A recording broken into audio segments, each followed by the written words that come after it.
درانه کتونکو السلام علیکم. زه محمد سلمان همدرد د حق غږ پښتو چینل خبري لنډیز کې ستاسو کوربه اوس تاسو پام را اړوم د مهمو خبرونو لنډیز ته.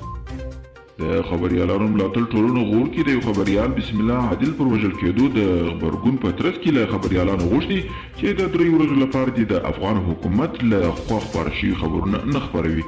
د سوري مذاکراتي پلاوي شمېر غوړي چې په کابل کې یوې خبري ناستې خبرې کولې وویل طالبان لا هم د افغانستان د راتلونکي نظام تیرو لاسته راوړنو او ګڼو نورو مسایلو په اړه خپل خاص دریځ لري او د دې لپاره دغه ټول ډلې نرمښت وښیي نو نړیوال ټولنه دې پر هغوی فشار زیات کړي. د خوست ښځینه فعالانو وایي د خبریالانو او مدني فعالانو وژنو اندېښمن کړي.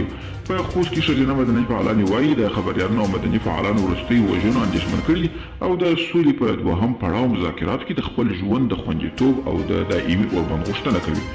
د نړیوالو له نیوکو وروسته بوسنیا سړو د پولو کډوالو ته خیمې ورکړي. د بوسنیا هرزګووینا حکومت د نړیوالو له انتقادونو وروسته د هغو کډوالو لپاره چې 2 شپې یې په سړه هوا کې تېرې کړي خیمې چمتو کړي.